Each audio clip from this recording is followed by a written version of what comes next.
मेरे पापा को लड़कियों का मोबाइल चलाना बिल्कुल भी पसंद नहीं था। पापा कहते थे जब तक लड़कियां 20 प्लस ना हो जाए उन्हें पर्सनल इंटरनेट मोबाइल नहीं देना चाहिए, क्योंकि मोबाइल पर वह गलत चीज देखेंगी और फिर कच्ची उम्र में अपनी राह से भटक सकती हैं। हमारे घर में अभी वही पुराने जमाने का छोटा सा कीपैड वाला फोन था। मेरी परवरिश भी बहुत ही धार्मिक तरीके से की गई थी।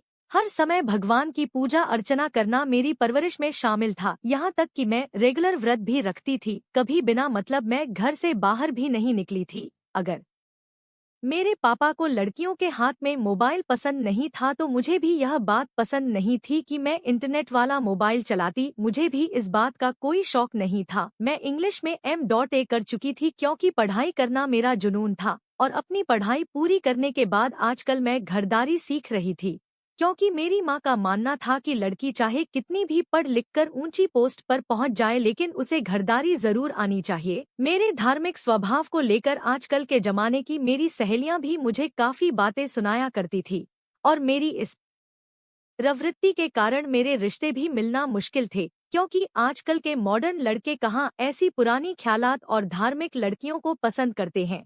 आजकल फैशनेबल लड़कियों को ज्यादा पसंद किया जाता था। लेकिन जो भी हो, मैं अपनी जिंदगी से बहुत खुश थी। लेकिन मैं नहीं जानती थी कि मेरी जिंदगी में कैसा तूफान आने वाला था कि मेरी जिंदगी एकदम बदल कर रह जाती। यह उन दिनों की बात है जब मैं अपनी पढ़ाई पूरी कर चुकी थी। रात को फ्री टाइम में मैं बैठी गीता का पाठ कर रही थी कि उसी वक्त हमारे घर के मोबाइल पर घंटी बजी थी। पापा अपने कमरे में सो रहे थे और जब फोन की घंटी बजी तो मैंने गीता को बंद किया और फोन हाथ में उठा लिया। मुझे हैरत थी कि इस वक्त किसका फोन हो सकता है, क्योंकि रात के 11:30 बज रहे थे। मैंने फोन उठाया और हेलो कहा तो दूसरी तरफ किसी लड़के की आवाज थी। मैंने कहा कौन हो और किस बात करनी है आपको। वह कहने लगा जी मेरा नाम साहिल है। मैंने कहा आपको किससे बात करनी है। वह कहने लगा आपकी आवाज बहुत ही प्यारी है, आपसे ही कर लेते हैं, बहुत बोर हो रहा हूँ। मुझे उसकी यह बात बड़ी ही बेतुकी लगी थी। मैंने कहा आपको शर्म आनी चाहिए समय दूसरों को परेशान करते हुए। क्या लड़कियों को आपने अपने टाइम पास का सामान समझ रखा है कि जब आप बोर होंगे तो उनसे बात करके अपना टाइम पास कर लेंगे। और मैं इस टाइप की लड़की नहीं हूँ, इसलिए अपना समय बर्बाद ना करें। आप अपने जैसी कोई आवारा लड़की अपने लिए ढूंढ ले। यह कहकर मैंने फोन बंद कर दिया। अभी मैं सोच रही थी कि मैं अपने कमरे में जाकर थोड़ी देर आराम कर लूं, क्योंकि रात काफी हो चुकी थी कि तभी फोन की घंटी दोबारा बजने लगी। मैंने फोन को वाइब्रेशन पर कर दिया और वहीं छोड़कर अपने कमरे में चली गई। मैंने सोचा जो कोई भी होगा बार बार फोन करेगा और जब फोन कोई नहीं उठाएगा तो खुद ही थक कर बंद कर देगा।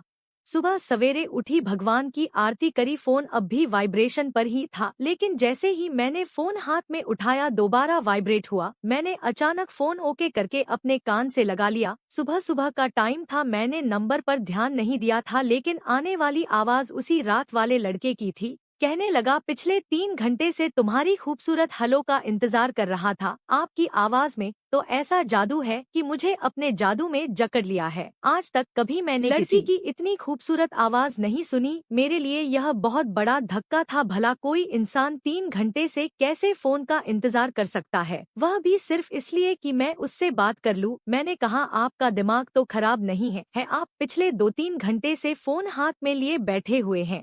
लेकिन मुझे आपसे बात नहीं करनी थी। वह कहने लगा आपकी आवाज जब से सुनी है मत पूछे मेरे दिल पर क्या गुजर रही है। आपकी आवाज में तो कोई जादू है। रात भर आपकी आवाज ने मुझे सोने नहीं दिया। मैं उसकी इस तरह की बात सुनकर हैरान थी। मैंने फौरन से फोन काट दिया। मेरा दिल जोर जोर से धड़क रहा था। ऐसा पहली बार हुआ था, क्योंकि मैं लड़कों से बहुत ज्यादा कतराती थी। कॉलेज में भी मैं लड़कों से बात नहीं करती थी और मेरे व्यवहार को देखते हुए लड़के भी मुझसे दूर ही रहते थे। आवाज तो इस फोन वाले लड़के की भी बहुत अच्छी थी, लेकिन इन ख्यालों को मैंने अपने दिमाग से जल्दी ही झटका और अपने कामों में बिजी हो गई। रात के 11 बजे मैं दोबारा गीता का पाठ कर रही थी कि फिर से फोन की घंटी बजी थी। मैंने फोन उठाया, वही लड़का था। कहने लगा भगवान की बड़ी कृपा हुई मेरे ऊपर कि आपने फोन उठा लिया, वरना मैं तो समझा था अब आप मुझे अपनी सुरीली आवाज सुनाने के लिए तरसा देंगी। फिर कहने लगा भगवान के लिए रोज अपनी सुरीली आवाज सुना दिया करें, मेरा दिन बहुत अच्छा गुजरता है। मुझे लगा मेरा दिल मेरे कानों में धड़क रहा था, मेरे हाथों में नमी से उतरने लगी थी। मैंने फौरन से फोन बंद कर दिया। फोन की घंटी दोबारा बजने लगी। मैंने फोन वाइब्रेशन पर लगा दिया। अब तो गीता पढ़ने में भी मेरा ध्यान नहीं लग रहा था, उस फोन वाले लड़के की तरफ ही ध्यान लगा हुआ था। कई बार मैंने इन ख्यालों को झटका और अपना ध्यान दूसरी तरफ लगाने की कोशिश की। पता नहीं वह लड़का कौन था, लेकिन जो भी था बातें बड़ी ही प्यारी कर रहा था। मैंने मोबाइल हाथ में लेकर देखा, उसकी कम से कम 10 मिस कॉल्स आ चुकी थी, लेकिन मैंने फोन नहीं उठाया। इस बार मैंने फोन स्विच ऑफ ही कर दिया। अब वह रोज 11 से 12 के बीच फोन करता था, लेकिन अब मैं फोन नहीं उठाती थी। लेकिन एक दिन तंग आकर मैंने फोन उठा लिया। मैंने सोचा मैं उसे साफ साफ कह दूंगी कि फोन ना क्या करे। और जैसे ही मैंने फोन उठाकर हेलो किया, कहने लगा, आपने तो मुझे नई जिंदगी दे दी अपनी यह प्यारी सी आवाज सुनाकर, वरना मैं तो मर जाता। उसकी इस बात ने मेरे अंदर हलचल मचा दी थी। कहने लगा, आपको शायद विश्वास ना आए, लेकिन मैं आपसे अंदर अंदर मोहब्बत करने लगा हूँ। आप सोच भी नहीं सकती कि आपकी आवाज मेरे लिए क्या अहमियत रखती है। मैंने कहा, देखे मिस्टर, मैं इस टाइप की लड़की नहीं हूँ, मुझे यह सब बातें पसंद नहीं है। कहने लगा, मुझे पता है तुम बहुत ही सभ्य संस्कारी लड़की हो, और मेरा विश्वास करें, मैं भी कोई आवारा लड़का नहीं हूँ, बहुत ही शरीफ लड़का हूँ। आपके अलावा मैंने कभी किसी लड़की से बात नहीं की है, लेकिन पता नहीं आपकी आवाज में ऐसा क्या है कि बार बार आपको फोन करता हूँ, लेकिन आप फोन नहीं उठाती, तब भी करता रहता हूँ। आप खुद सोचे, अगर मैं कोई ऐसा वैसा लड़का होता तो अब तक आपको फोन करना छोड़कर किसी दूसरी लड़की के पीछे लग जाता, अपना समय थोड़ी खराब करता। यह बात ठीक थी। 2-2 घंटे वह मेरे फोन पर कॉल्स लगता रहता था, यहाँ तक कि बैटरी खत्म होकर फोन खुद ही स्विच ऑफ हो जाता था। अगर वह कोई आवारा टाइप का लड़का होता तो वह अब तक अपनी राहें बदल चुका होता। यह सिलसिला लगातार 2 महीने तक चला था, और 2 महीने के बाद ही उसने मुझसे मोहब्बत का इजहार किया था। उसने अपना साहिल नाम बताया था, शायद फर्जी नाम बताया था। मैंने भी उसे अपना फर्जी नाम बता दिया। मैंने कहा, मेरा नाम रश्मि है। कहने लगा, रश्मि, मैं आपका बहुत सम्मान करता हूँ, मेरे दिल में आपका एक बहुत ऊंचा स्थान बन चुका है, और मैं आपकी मोहब्बत में जितना आगे बढ़ चुका हूँ, मुझे नहीं लगता कि आपके बगैर सांस भी ले पाऊंगा। कहने लगा, अगर आप कहें तो मैं अपना रिश्ता आपके लिए भेजना चाहता हूँ। मैंने कहा, हो सकता है मैं आपको पसंद ना आऊं, आपने कौन सा मुझे देखा है। कहने लगा, आपका और मेरा 2 आत्मा का मिलन है, दिल से दिल का मिलन है, और जब दिल एक दूसरे के हो जाए तो फिर शक्ल सूरत कोई मायने नहीं रखती है। मैं भी अब उसकी मोहब्बत में पूरी तरह डूब चुकी थी, और उसे अपनी प्रार्थनाओं में मांगने लगी थी। मैं अपने भगवान से प्रार्थना करती कि बस वह मेरा हो जाए, क्योंकि मैं भी अब उसके बगैर नहीं रह सकती थी। वह बातें ही ऐसी जादू भरी करता था कि मैं उनमें डूब कर रह जाती थी। उन्हीं दिनों मेरा एक रिश्ता आया, और उन्होंने मुझे मेरे धार्मिकपन और ओल्ड फैशन को लेकर ही स्वीकार कर लिया था। मेरी माँ खुश थी कि चलो भगवान की कृपा हुई कि कोई रिश्ता तो ऐसा मिला जो कि उनके अनुसार ही था। लेकिन मेरे दिल की दुनिया तो अब बदल चुकी थी। मैं बहुत परेशान थी, इतनी बेशर्म भी नहीं थी कि अपने माँ बाप से साफ कह देती कि मैं यहाँ शादी नहीं करना चाहती, बल्कि साहिल से करना चाहती हूँ। रात भर मैं साहिल के फोन का इंतजार करती रही, लेकिन पहली बार ऐसा हुआ था कि उसका फोन नहीं आया था। 2 दिन बाद उसने फोन किया तो मैं रोने लगी। मैं हिचकियों से रो रही थी। मैंने कहा, 2 दिन से आपके फोन का इंतजार कर रही हूँ, आपने फोन क्यों नहीं किया। कहने लगा, बस मैं जॉब ढूंढ रहा था, जाहिर सी बात है आपके लिए रिश्ता लेकर आऊंगा तो आपके माँ बाप मुझे मेरे काम के बारे में भी पूछेंगे। मुझे रोता देखकर कहने लगा, इस तरह रोकर मुझ पर जुल्म मत करें, आपको नहीं पता आपके आंसू मेरे दिल पर क्या कयामत मचा देते हैं। उसकी आवाज से लग रहा था कि जैसे वाकई मेरे रोने से उसे दुख हुआ है। मैंने रो रो कर उसे बताया कि मेरा रिश्ता कहीं तय हो गया है। मेरे मुंह से रिश्ते की बात सुनकर वह तड़प उठा था। कहने लगा, यह जुल्म मत करो। मैंने कहा, मैं इनकार नहीं कर सकती, इसलिए आप अपना रिश्ता भेज दे। कहने लगा, ठीक है, मुझे 2 दिन का समय दे दो। फिर उसने फोन बंद कर दिया। 2 दिन के बाद उसका फोन आया। उस वक्त पीछे से ट्रैफिक का बहुत शोर आ रहा था। मैंने कहा, आपने अपने माँ बाप से बात की। कहने लगा, हाँ मैंने बात कर ली है, बस आप चिंता मत करें, कल ही मेरे माँ बाप आपके घर रिश्ता लेकर आएंगे, बस आप मुझे अपना पता बताएं। इससे पहले मैं उसे एड्रेस देती, मुझे ऐसा लगा जैसे कि पीछे कोई गाड़ी किसी चीज से टकराई हो। तेज धमाके की आवाज हुई थी। उसके बाद साहिल के चीखों की आवाज आई थी।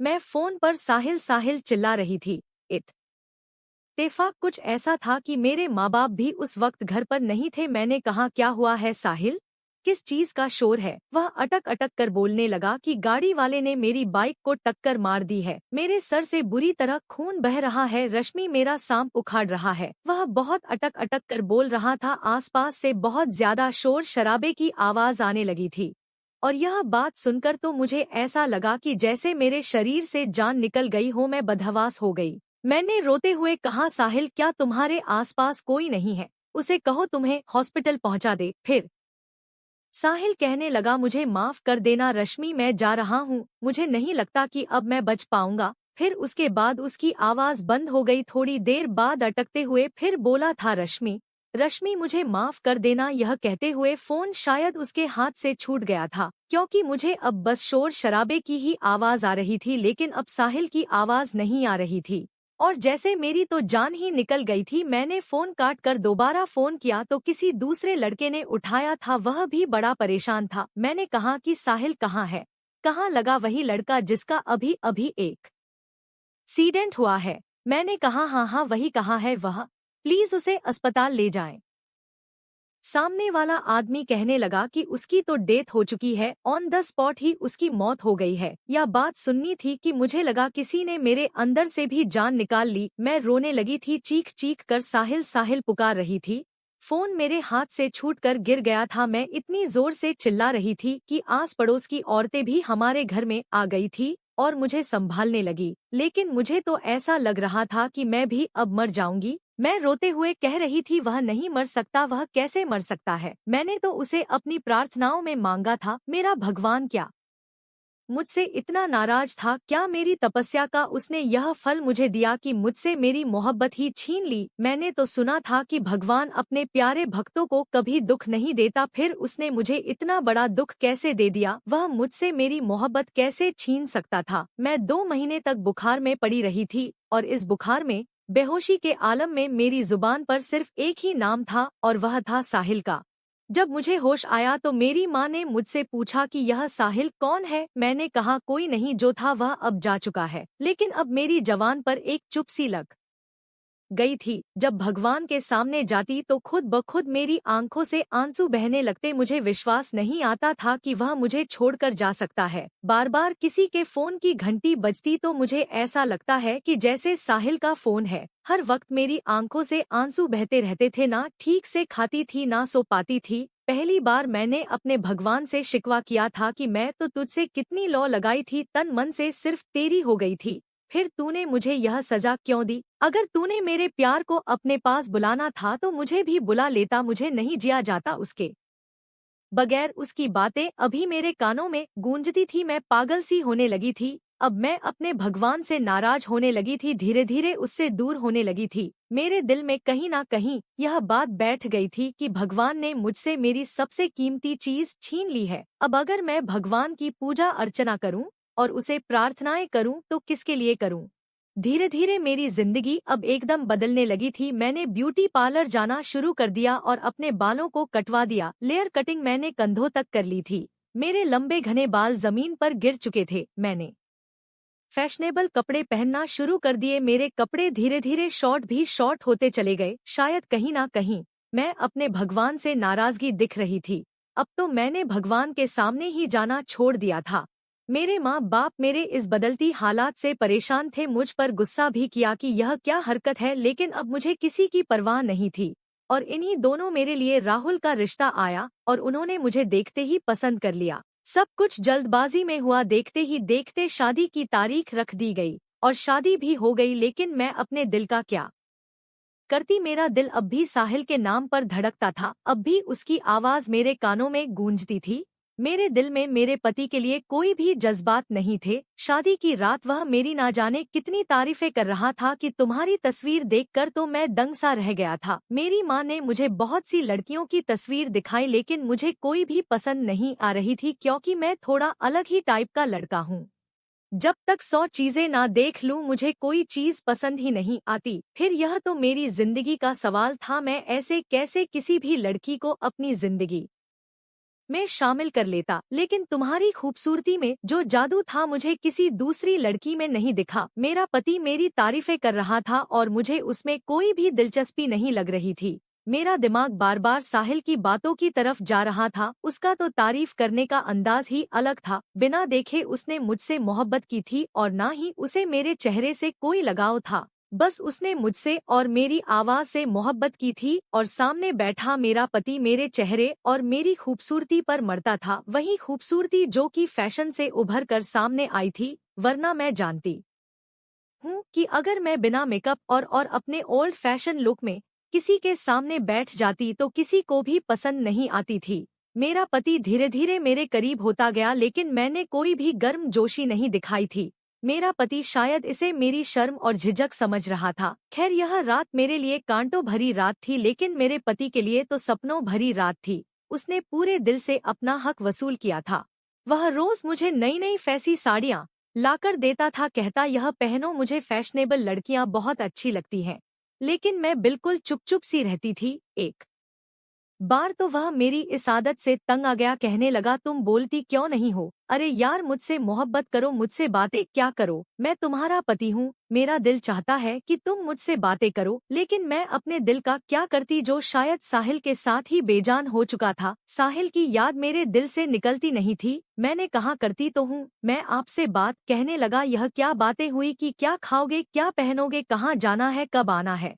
जिस तरीके की मैं तुमसे प्यार मोहब्बत की बातें करता हूँ, तुम भी वैसे ही मुझे क्या करो। फिर मेरा हाथ पकड़ लिया और कहने लगा जितनी शिद्दत से मैं तुम्हें चाहता हूँ, तुम भी मुझसे वैसे ही मोहब्बत दिखाओ, लेकिन तुम बस चुप चुप रहती हो। मैंने कहा मैंने आपको किसी बात से रोका तो नहीं है ना ही इनकार किया है। कहने लगा मैं तुम्हें कैसे समझाऊं, मुझे मोहब्बत का जवाब मोहब्बत से चाहिए। प्लीज अपने इस खोल से बाहर निकलो, शर्म झिझक को छोड़ो। पति पत्नी शादी के बाद एक दूसरे का दिल बन जाते हैं और बेझिझक अपनी मोहब्बत का इजहार करते हैं, लेकिन मैं चाह कर भी उससे मोहब्बत नहीं कर सकती थी। वह जिस मोहब्बत की मुझे ख्वाहिश रखता था, मैं वह मोहब्बत उसे नहीं दे पा रही थी। राहुल मुझे बहुत मोहब्बत करता था, लेकिन मेरे दिल से साहिल की मोहब्बत नहीं निकलती थी। राहुल मुझे अपने साथ अपने दोस्तों की पार्टी में लेकर जाता। फैंसी साड़ियाँ मेरे शरीर को छुपाने के लिए काफी नहीं थी। उसके दोस्त मेरे शरीर की, मेरे फिगर की खूब तारीफें करते तो राहुल मुस्कुराने लगता, कहता मैंने ऐसे ही हीरा नहीं चुना है। घर आकर मुझसे कहता कि मेरे जितने भी कलीग हैं उनकी पत्नियों में तुम सबसे नंबर 1 पर हो। तुम्हें पहनने ओढ़ने का बहुत अच्छे से सलीका आता है। जैसे जैसे समय गुजर रहा था, राहुल की मोहब्बत में और भी तेजी आने लगी थी। शायद वजह यह थी कि मैं उसकी मोहब्बत का जवाब मोहब्बत से नहीं दे पा रही थी। मेरी शादी को 1 साल बीत गया था जब एक बार राहुल का एक दोस्त घर आने वाला था। राहुल कहने लगा मेरा बहुत ही करीबी दोस्त है, बस यह समझ लो मेरा कुछ भी उससे छुपा हुआ नहीं है, इसलिए बहुत ही अच्छे से खाने पीने का इंतजाम करना और अच्छे से खुद भी तैयार होना। मैंने कहा ठीक है। मैं पूरा दिन किचन में लगकर खाना बनाती रही, खुद भी तैयार हो गई। जब वह खाने पर आया तो मेरे खाने की बहुत तारीफ कर रहा था। मैं बस जबरदस्ती ही मुस्कुरा रही थी। वह दोनों आपस में अपने लड़कपन की बातें करने लगे, अपने अपने किस्से सुनाने लगे। लेकिन राहुल के दोस्त का नाम साहिल था। मैं पहली बार उसका नाम सुनकर चौंकी थी और जब मैं ध्यान दिया तो मुझे उसकी आवाज भी कुछ जानी पहचानी सी लगी थी। लेकिन मेरे साहिल की आवाज नहीं थी, क्योंकि मेरे साहिल की आवाज में तो एक जादू था जो सामने वाले को जकड़ लेता था। लेकिन फिर भी राहुल के दोस्त साहिल की आवाज पता नहीं क्यों मुझे कुछ सुनी सुनी सी लग रही थी। राहुल का दोस्त कहने लगा भाभी आपके हाथों में तो जादू है, बहुत ही जबरदस्त खाना बनाया है आपने। मैंने कहा धन्यवाद। जब भी राहुल उसे साहिल साहिल करके बात करता तो मेरा दिल एक अजीब अंदाज से धड़कने लगता था। यह नाम तो मेरी रग रग में बसा हुआ था। इस नाम को सुनकर ही मेरे दिल की धड़कनें तेज हो जाती थी, मेरी आंखों में नमी उतर आई थी। खैर, मैंने सोचा मेरा यहाँ से उठ जाना ही अच्छा है। मैंने उनके लिए खाने के बाद चाय बनाई। चाय रखकर मैंने राहुल से कहा कि मैं अब आराम करना चाहती हूँ। उसके दोस्त ने कहा भाभी आप कहाँ जा रही है? अरे बैठे ना, आपको तो बड़े मजे का किस्सा सुनाता हूँ। राहुल ने मेरा हाथ पकड़कर मुझे अपने पास बिठाया, कहने लगा बड़ा ही फनी है मेरा यह दोस्त। पहले मैं तुम्हें इसका किस्सा सुनाता हूँ। जानती हो कितनी लड़कियों को इसने परेशान किया है, कितनी लड़कियों से फ्लर्ट किया है। वह हंस हंस कर अपने किस्से सुना रहे थे। फिर साहिल कहने लगा, अरे मुझे छोड़। फिर साहिल मुझसे कहने लगा, भाभी यह जो आपका पति है ना, जो आपके इश्क में गिरफ्तार है, शादी से पहले मेरा भी पूरा पूरा साथ देता था। जानती है एक बार क्या हुआ? एक बार एक बहुत ही सभ्य संस्कारी लड़की से हमारी बात हो गई। रात को हम एक ही कमरे में सो जाया करते थे। हमें शरारत सूझी तो हमने ऐसे ही एक नंबर डायल कर दिया। फोन एक लड़की ने उठाया था, बड़ी ही नेक और पवित्र पारसा अपने आप को साबित कर रही थी। कहने लगी कि मैं इस टाइप की लड़की नहीं हूँ, अपने लिए अपने जैसे लड़की ढूंढ लो और उसी से दोस्ती करना और टाइम पास करना। राहुल को इस बात पर बड़ा गुस्सा आया था। कहने लगा, अब तो मैं इसे अपनी मोहब्बत में पागल करके ही छोड़ूंगा। समझती क्या है खुद को यह लड़की? मर्द की चार मीठी बातें सुनकर मोम हो जाती है, सारे संस्कार एक तरफ धरे रह जाते हैं। लेकिन मैंने कहा, यार मुझे नहीं लगता यह लड़की तुम्हें घास डालेगी। लेकिन वह राहुल क्या जो हार मान जाए? आपको पता है भाभी, इसने उस लड़की को मेरा नाम लेकर बात शुरू कर दी। इसने खुद को साहिल के नाम से इंट्रोड्यूस कराया। आवाज बड़ा बदलने में तो बड़ा ही माहिर है। यह ऐसी नशीली आवाज में बात करता है कि सामने वाला इसकी आवाज के जादू में खो जाता है। उस लड़की ने 2-2 घंटे उसने इसका फोन वाइब्रेशन पर रख दिया था। साहिल जैसे जैसे बता रहा था, मेरी सांसें रुकती जा रही थी, मुझे अपना सांस घुटता हुआ महसूस हो रहा था। कहने लगा, इसने उस लड़की से साफ सुथरी मोहब्बत का चक्कर चलाया था। वह तो उसकी मोहब्बत में पागल ही हो गई थी, लेकिन वह इस कदर सीरियस हो जाएगी इस बात का अंदाजा नहीं था। वह तो उसकी खातिर अपना रिश्ता भी ठुकराने को तैयार थी जब इसे लगा कि लड़की गले पड़ने वाली है। और फिर इसने बातों बातों में यह तो आइडिया लगा लिया था कि लड़की बहुत ही पुराने ख्यालात और धार्मिक टाइप की लड़की है, हमारे सर्कल में चल भी नहीं सकती, तो कहीं वह हमारे गले की हड्डी ही ना बन जाए। दूसरा लड़की को देखा भी नहीं था, पता नहीं खूबसूरत थी या बदसूरत थी। और फिर उस लड़की ने भी राहुल को शक में डाल दिया था कि अगर मैं आपको पसंद ना आई तो क्या करेंगे। बस राहुल को लगा मामूली शक्ल सूरत की लड़की है, बेकार में किसी मुसीबत को गले डालने से क्या फायदा। वैसे भी उसकी जिद तो पूरी हो ही चुकी थी। उस लड़की को अपनी मोहब्बत में के जाल में फंसा कर आई थी। वह लड़की सभ्य संस्कारी होते होते इसकी मोहब्बत में पूरी तरह डूब चुकी थी। लेकिन राहुल की दिलचस्पी उससे अब खत्म हो चुकी थी। लेकिन वह लड़की तो इसकी मोहब्बत में कुछ ज्यादा ही सीरियस हो चुकी थी। इसलिए इसने सोचा कि अगर यूं ही अपनी असलियत बताई तो वह लड़की इसे सारी जिंदगी बद्दुआ देती रहेगी। अब बद्दुआओं से तो इसे बड़ा डर लगता है, इसलिए इसने ड्रामा रचाया। हमने मेन रोड पर जाकर उस लड़की को फोन किया और फिर ऐसा ड्रामा किया कि जैसे साहिल का एक्सीडेंट हो गया है, वह मर गया है। यह कहकर वह कह कहे लगाने लगा। राहुल भी हंस रहा था। कहने लगा, उस लड़की की चीखने चिल्लाने की आवाजें आ रही थी, वह रो रही थी, उसे लग रहा था जैसे मैं मर गया हूँ। यह कहकर राहुल फिर से हंसने लगा और मैं यूं थी कि जैसे पत्थर की बन चुकी थी। राहुल कहने लगा, मैंने तो फोन काट दिया था, लेकिन दूसरा फोन साहिल ने उठाया था और कह दिया कि साहिल मर चुका है। वह लड़की फोन पर बेचारगी रो जा रही थी। 2 दिन तक खैर हमें बड़ा अफसोस हुआ था, लेकिन धीरे धीरे हमने सोचा खुद ही संभल जाएगी, कम से कम बद्दुआ तो नहीं देगी और हमेशा अपनी दुआओं में याद रखेगी। यह सुनना था। मुझे लगा मेरे मुंह पर जिल्लत का बड़ा जोरदार तमाचा मारा था। वह दोनों हंस रहे थे, बातें कर रहे थे। मैं वापस अपने कमरे में आ गई। आईने में जब अपने आप को देखा तो मुझे अपने आप से घिन आने लगी थी। जो कपड़े अभी मैं पहने हुए थी, आधा शरीर मेरा नजर आ रहा था। फिर एकदम से मुझे अपना पुराना हुलिया याद आ गया, जिसमें मैं अपने आप को ढक कर रखती थी। मेरी आंखों से टप टप आंसू बहने लगे थे। मैंने उस लड़के को मांगा था, मैंने अपने लिए ऐसे इंसान को मांगा जो कि कितना गिरा हुआ घटिया इंसान था, और उसको पाने के लिए मैं अपने भगवान से नाराज हो गई थी। उस लड़के को फैशनेबल नए जमाने की लड़कियां पसंद थी। धीरे धीरे मेरे शरीर से कपड़े छोटे से छोटे होते चले गए और मैं अपने शरीर को शो करने लगी। शायद मैंने उस लड़के को इतनी शिद्दत से मांगा था कि भगवान ने मेरी सुन ली और मैं उसकी पसंद में ढल गई थी और आज मैं उसकी पत्नी बनी बैठी थी। मेरी प्रार्थना स्वीकार हो गई थी। आज मैं भगवान के सामने बैठी फूट फूट का रो रही थी। गलती मेरी ही थी, गलत प्रार्थनाएं मैंने ही की थी। रो रो कर अपने भगवान से उसे मांगा था। जब राहुल कमरे में आया तो मुझे हिचकियों से रोते देकर कहने लगा, तुम्हें क्या हुआ है? जैसे उसने मुझे हाथ लगाया। मैंने अपना हाथ उसके हाथ से खींच लिया। मेरे यूं गुस्सा करने पर वह हैरान हुआ था। कहने लगा, तुम्हें क्या हुआ है? मैंने कहा कि मुझे तुम्हारे साथ नहीं रहना, मुझे तलाक चाहिए राहुल। मेरा शरीर बुरी तरह गुस्से के मारे कांप रहा था। मुझ पर अजीब पागलपन की हालत होने लगी थी। मैंने कहा, तुम्हारी मोहब्बत ने मुझसे मेरा सब कुछ छीन लिया। मैं अपने भगवान से नाराज हो गई, यहाँ तक कि मेरा भगवान भी शायद मुझसे नाराज हो गया है, इसलिए उसने मेरे हिस्से में एक गलत इंसान डाल दिया। मैंने राहुल का गिरबान पकड़ लिया, उसे बुरी तरह से झिझोड़ने लगी। मैंने कहा, क्यों किया तुमने मेरे साथ ऐसा? राहुल हैरान आंखों से मुझे देख रहा था। मैंने कहा, तुमने मेरी जिंदगी बर्बाद करके रख दी। तुम्हारे लिए मैं एक मौज मस्ती का सामान थी। तुमने फोन पर मुझसे बातें करके मुझे अपनी मोहब्बत में गिरफ्तार किया। मुझे क्या पता था कि तुम यह सब ड्रामा रचा रहे हो। मैंने गलती से अपने भगवान से तुम्हें मांग लिया और यह मेरी सबसे बड़ी गलती थी। मैंने तुम्हें रो रो कर मांगा था राहुल कि तुम मुझे हर हाल में मिल जाओ, क्योंकि मैंने तो तुमसे सच्ची मोहब्बत की थी। वह मुझे फटी फटी आंखों से देख रहा था। मैंने कहा, मेरे लिए उन दिनों एक बहुत ही अच्छे शरीफ लड़के का रिश्ता आया था। अगर मैं तुमसे मोहब्बत ना करती होती तो आज उसकी पत्नी होती। मेरी जिंदगी मेरे तरीके से गुजर रही होती। लेकिन मैंने फूलों को छोड़कर अंगारे चुन लिए। मैंने क्यों तुम्हें अपने लिए अपनी प्रार्थनाओं में मांगा था। मैं रोए जा रही थी, गुमसुम तो वह भी हो चुका था। मैंने कहा, नहीं जीनी मुझे यह जिंदगी तुम्हारे साथ।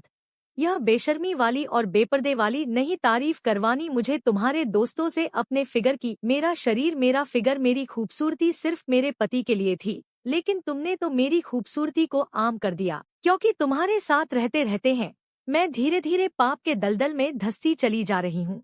मुझे आजाद कर दो अपनी मोहब्बत से और इस रिश्ते से भी। मुझे इस जिंदगी से, इस माहौल से, तुमसे, कमरे से, हर चीज से घिन महसूस हो रही है। मेरा दम घुट रहा है। मैं बुरी तरह चिल्ला रही थी, यहाँ तक कि राहुल का दोस्त भी हमारी आवाज सुनकर कमरे में आ चुका था। शायद दरवाजा लॉक नहीं था। मेरे चीखने चिल्लाने की आवाज सुनकर वह अंदर आ गया था और पता नहीं मैं कब चिल्लाते चिल्लाते बेहोश हो गई थी। जब मुझे होश आया तो मैं हॉस्पिटल के एक रूम में थी। राहुल मेरे दोनों हाथ पकड़े मेरे पास ही बैठा हुआ था। मुझे होश आया तो मैंने अपने हाथों उससे छुड़ाए थे। राहुल कहने लगा, मेरी बात सुनो। मैंने कहा, कुछ नहीं सुनना मुझे। तुमने मेरा भगवान भी छीन लिया। मैं तुम्हारे साथ नहीं रहना चाहती। तुमने मुझे धोखा दिया है। मैं 2 साल अपनी भगवान की नाराजगी लेकर बिताए हैं। मुझे आजाद कर दो अपनी इस मोहब्बत से। मैं रोने लगी थी। मैंने कहा, अगर मैं ना होती, कोई और लड़की होती, तब जिंदगी तो उसकी भी बर्बाद हो जाती। मुझे समझ नहीं आती तुम लड़के ऐसी हरकतें करते क्यों हो।